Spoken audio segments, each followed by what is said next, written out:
Tämän päivän ohjelmassa on lentokenttälenkki. Tosin niin sanotusti vastapalloon ajettuna. Eli kierrän sen lenkin siihen suuntaan, johon en sitä tavallisesti kierrä. Selkeämmin sanottuna vastapäivään.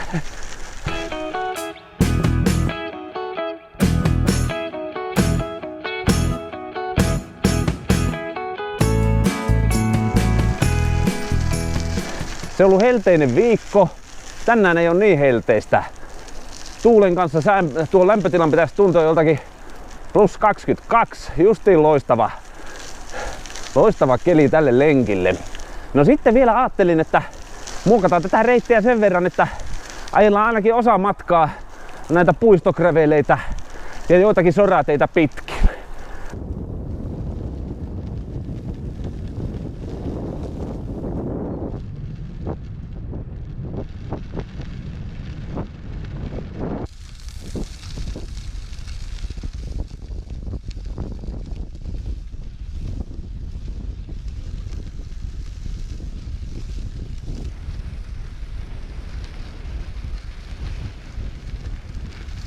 Tuomarinkylän pelloilla taitaa kukkia rypsi. Tuosta äsken näinkö siellä keltaisena pelto loisti. Ja semmonen pieni sakkolenkki on paikallaan. Tässä ihan justiin tuossa noin 50 metrin päässä kääntyy vasemmalle tuo käännös, niin mä käyn pienen lenkin heittämässä tuosta kartanon pihapiirin läpi ja ajellaan samalla siitä rypsipellon ohi.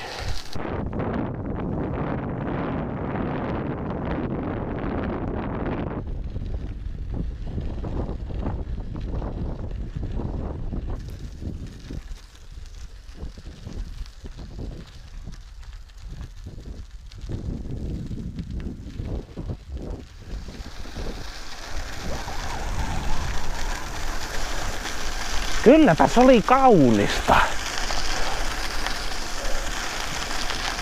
Sitä on tullut erilaisia lenkkejä tehtyä niin toukokuun lopulla, kesäkuun aikana ja nyt näin heinäkuun alussakin. Huomaa, miten se värimaailma vähän vaihtelee tässä kesän aikana. Kesäkuun alussa kaikki on juuri puhkeamaisillaan kukkaan. Heinäkuussa sitten kukkii joku semmoset kasvit, jotka ei vielä kesäkuussa kuki. Ja taas ihan alkukesän kasvit on ehkä vähän jo kypsyneet ja lakastuneet ja niitetty nurin. No vaan, kyllä se osaa olla heinäkuussa kuitenkin jotenkin kauneimmillaan tämä Suomen kesä.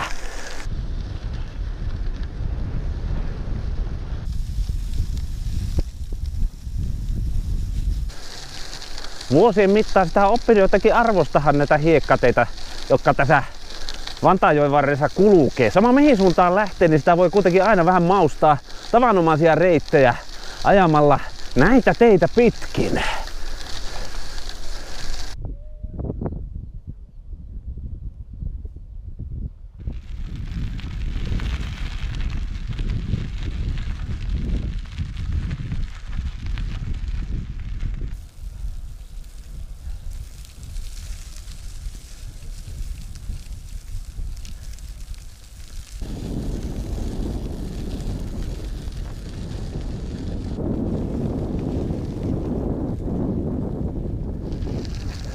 Ja vähän puikkelehditaan täältä pienemmiltäkin sorapoluilta aina välillä. Saavun pian Pitkäkoskelle. Siitä sitten mulla on tarkoituksena ajaa tuo Silvolantien Gravel Section. Tässä on sen verran jyrkkää laskua, että sopii toivoa jarrujen pitää. Muuten itse kuljettaja pyörineen päivineen niin sanotusti hyppää koskeen. Ja se jos joku koskee.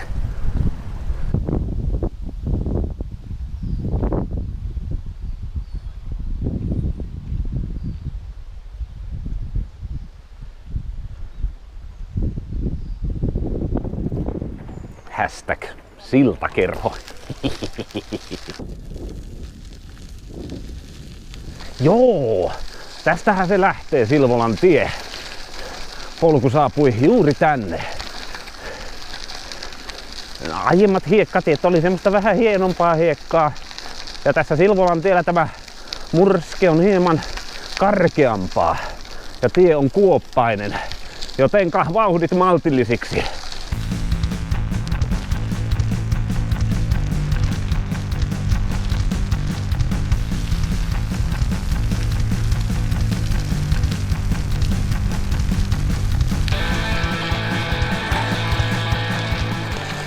Vähän päälle 10 ajettuna. Tämän Silvolan tienpätkän jälkeen ei pitäisi mitään graveliosuuksia enää tällä reitillä tulla, ellen niitä tästä sitten kesken lenkin jostakin esiin taio.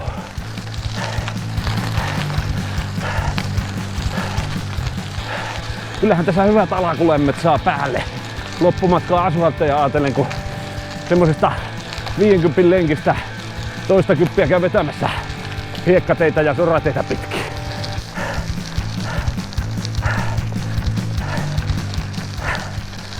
Hengityksestä kuulee, että sykkeet on sopivat ja mulla on kivaa.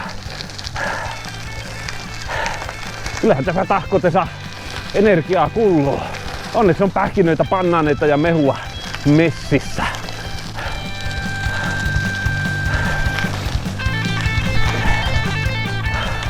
Kyllä se on sillä lailla. Se on hyvä joskus vaan lähteä ajelehen. Vailla sen kummempaa suunnitelmaa. Ei ole oikeastaan aikarajoja, ei kontrolleita, ei leimoja kerättävänä. Täältä kerätään varmaan peruskuntoa ja semmoista kiireetöntä suorituskykyä, jos asian näin muotoilisin.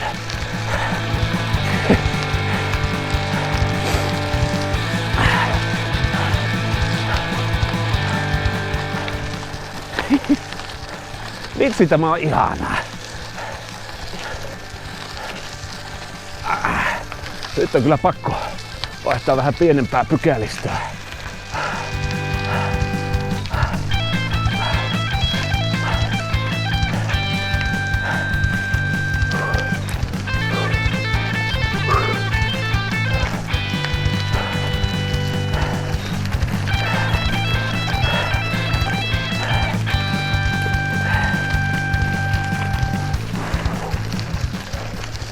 No niin, eiköhän siinä ollut vaativimmat pätkät.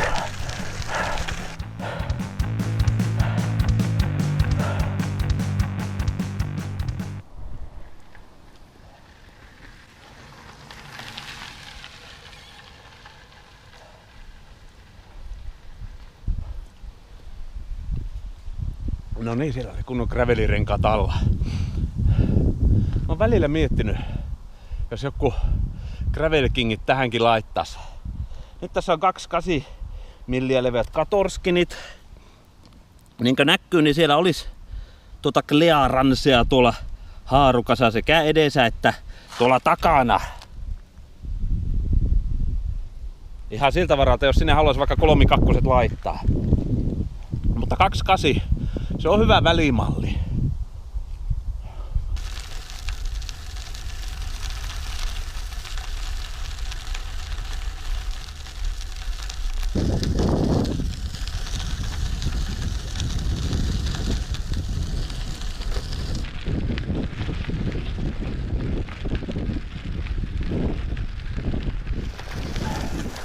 Semmosessa kunnon rävelipyörässä ja vaikka ihan budjettiluokan tavismaastopyörässä ja hyvässä hybridissä on se ero tähän ralehkiin, että pystyy varmaan paljon tiukempia kurveja heitteleen vaikkapa vauhikkaissa gravelilaskuissa, jopa jos edessä on löysää hiekkaa. Pelkkä rengastus ei kuitenkaan varmaan sitä tämmöstä vintage maantiekilipuria muuta rävelipyöräksi. Että jos sitä haluaisi semmoista enämpi rallimeininkiä ajella, niin sitten pitäisi ostaa käyttötarkoitukseen soveltuva pyörä. Mutta tämän päivän gravelit on taputeltu. Siinä tuli semmonen 13 kilsaa Eli suunnilleen neljännes tämän lenkin ajosta. Ensin puistogräveliä ja sitten ihan kunnon rouheaa Silvolantien mursketta. Se levää ero siinä kuitenkin huomaa. Jonkun kerran kun veti 2.5 maantieselikseillä sorateitä pitkin ja sitten kun sen pisti 2.8 tilalle, kyllä se heti tuo vähän semmoista vakautta siihen ajeluhun. Kuitenkin 2.8, ne rullaa niin mukavasti asfaltillakin. Siellä ei rullailla, siellä lennellään, mihinkähän lie. Etelän maihin pyöräilemään. Ei tarvi ainakaan tänä kesänä lämmön perään lähteä tonne etelähän. Tätä etelän meininkiä on Etelä-Suomessakin ihan säideenhaltijan puolesta. Kiitos Ilmatieteen laitokselle hyvistä kesäkeleistä. No niin, napsautipahan klossikki kiinni tässä 15 kilsan kohdilla. Alkaa tämmönen oikeastaan voisi sanoa maantieossuus. Olen aika lähellä lentokenttää ja tässä voi lentokoneet lentää niin liki, että vähäiset käsikarvani nousevat pystyyn ja hurjimmassa tapauksessa lentävät tiehensä.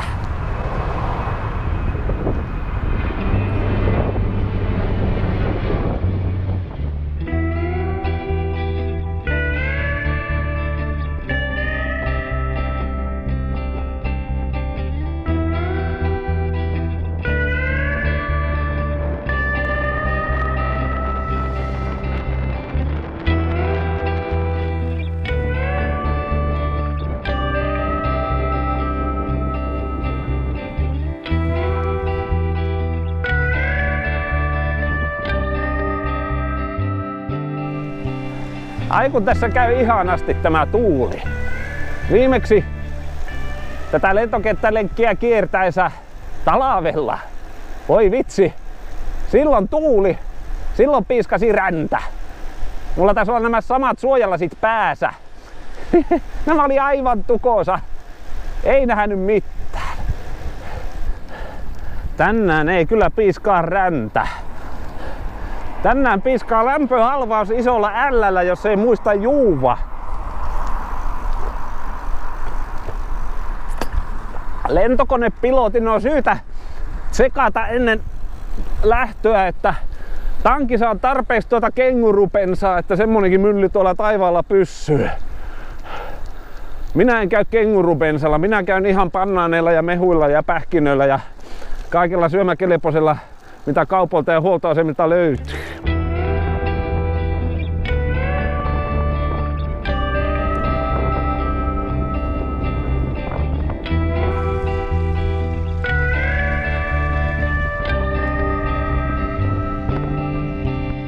Sieltä muuten tulee auto, huomaskohan ollenkaan? Huomas. Kiitos.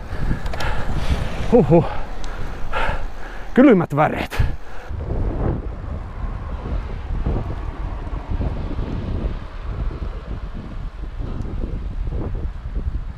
Mä oon vähän semmoisen periaatepäätöksen tehnyt, että kauheasti en haluaisi jäädä muistelemaan taannoista onnettomuutta tuossa reilu pari kuukautta takaperin, mutta sanotaan vaikka sen verran, että kyllä jos on ollut tarkkana risteyksissä, missä tietysti autoilijan pitäisi väistää, niin se ei valitettavasti riitä. Se on oltava entistä tarkempana. Ja joka kerta kun tulee kolmion takaa autoja, vaikka tuossakin kerkesi ennakoja itse, että laitetaanpa vauhtia alas ja katsotaan, että varmasti minut huomataan. Kyllä siinä kylmät väreet vieläkin menee. Muistelee miltä tuntuuko auto puskee nurin ja kypärä kolahtaa maahan ja katselee vähän aikaa taivasta kohti.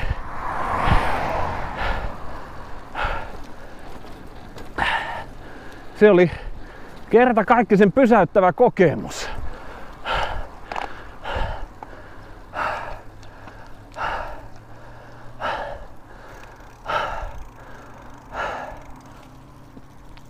Oho. Onneksi tuo tilanne oli semmonen, että minä sen autoilijan näin ja hymyilen siinä molemmat jatko matkaansa. Kaikista vähiten minä haluan vastakkainasettelua eri liikennevälineiden välille. Mä haluan ajaa pyörällä ja syö bannaaneja.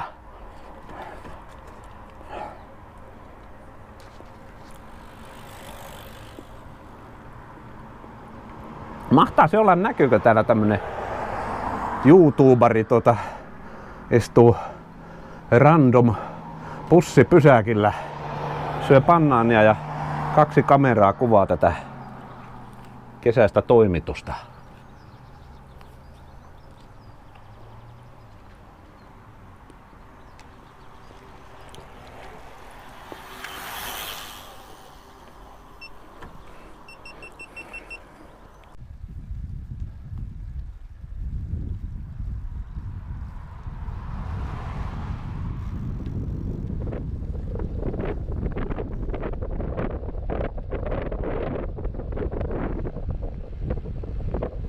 Tämä KLV-reitti tässä Myllykylän ja Ruottinkylän alueella tuntuu erityisen suositulta näin pyöräilijän keskuudessa.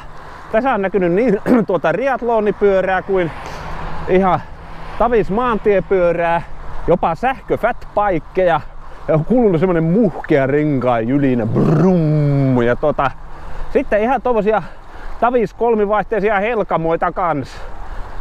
Taikka siihen verrattavissa olevia fillareita. Ja toki kuskeja näiden kaikkien kyydissä, eiväthän pyörät itsestään kulje. Kaiken kansan laji, kaiken kansan reitti. No niin, alitan Tuusulan motarin. Toisin sanottuna tämän reitin tuommoinen maaseututaival alkaa olemaan takana ja paluu urbaaniin ympäristöön on vääjäämätön. Yhtä kaikki, joka hetkestä tälläkin lenkillä on saanut nauttia. Niin puistogrävelillä kuin maaseudullakin. Joo, kun tuossa äsken mietin, että tässä ei ihan 50 tähän päivään perusasetuksilla tule. Ajattelin, että Suomen kesä on lyhyt, joten miksi sitä nauttisi vähän ja kävisi täällä Simon kylässä nyt tässä matkan varrella. Onko tämä nyt ruskea santaa vai mitä lie, mutta kuitenkin heittämässä pienen sakkolenkin. Mä muistelin, että täällä menee ihan mukavia maastopyöräpolkuja ynnä semmosia hiekkapäällysteisiä ulkoilureittejä. Pientä puistogräveliä tähän vielä yleisimmän maantieraton lisäksi. Näen edessäni metsän täynnä mahdollisuuksia. Joskus mä täällä puoli vuosikymmentä takaperin kävin maastopyöräni kanssa heilumassa. Se oli kans tämmönen heinäkuun päivä. Kovin oli sateista silloin. Jotain kivoja polkuja täällä meni. Jos ei muuta, niin hiki tuli ainakin.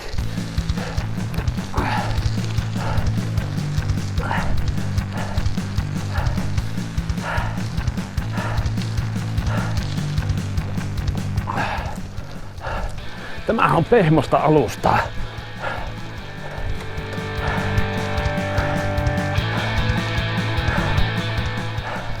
Täällä tulee kyllä hiki. Pitääkö laittaa kävelyksi vai meneekö polkemalla tämä mäki?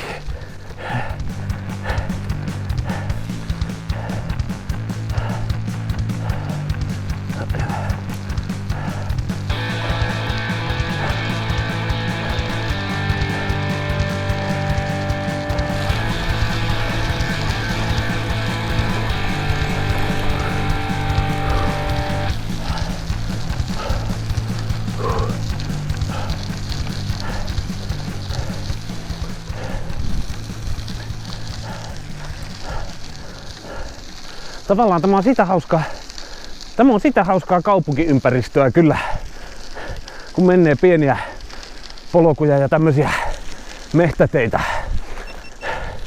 Että lempimaantielenkistään saa tehtyä semmoisen multiterrarin tyyppisen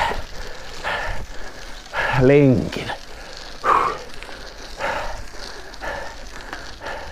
Joka pistää nyt ainakin sykkeet ylös, jos ei muuten.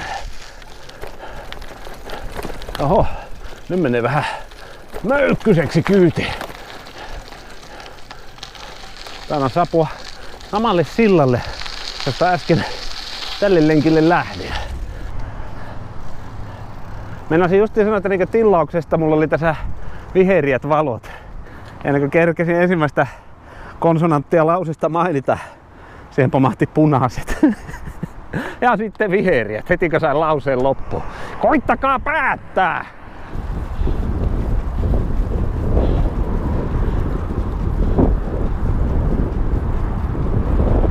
Voimansiirto pitää julmaa ääntä. Täytyy rasvailla ja pestä tiesti ensin.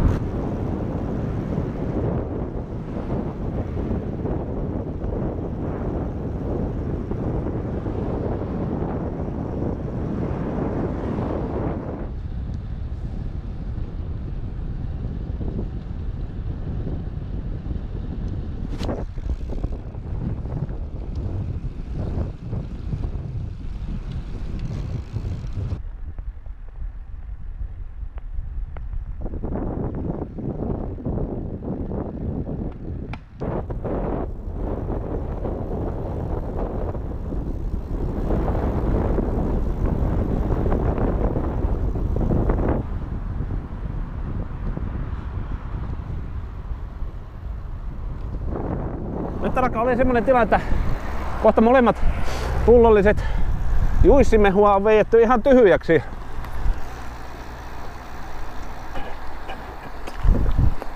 Noniin, se oli siinä. Ja kotiin on ainakin 2 kilometriä matkaa. Täällä paahtaa aurinko. Voi olla kyllä, että poikkean tuosta Tuomarinkylän kartanon kautta ja hommaan vielä tuolta paikalliselta kesäterassilta ostopalveluna pyöräilyseuran laskuun vähän lisää nesteytystä. Lenkki alkaa olla loppupuolella ja on mukava päättää tätä lenkkiä kylmän juoman ääressä kesäisellä terassilla. Ai ai.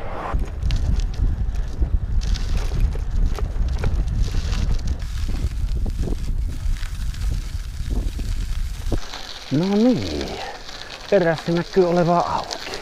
Ihanaa. Terve. Moi. 1 alkoholiton olut, kiitos. Kiitos. Kiitti. Mukavaa päivää.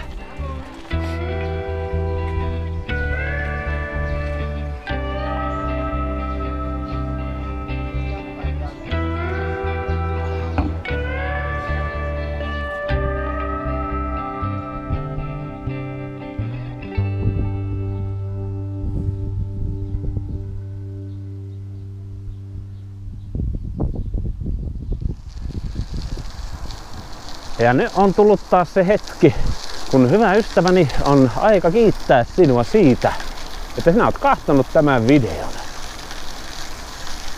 Minä toivotan iloa ja rauhaa sinun päivääsi. Takkuu varmasti näemme taas jossakin joskus. Ja kiitos kun olit mukana tällä kesäisellä Multiterrarin lentokenttälenkillä. Heippa! Ja muuten, kahdesti tämän lenkin aikana Tapio teitä on kiitelty videoista. Ekan kerran Haltialassa ja tokan kerran yksi teistä edellä menevistä maastopyöräherroista. Mukavaa kun katselitte turvallista ajoa.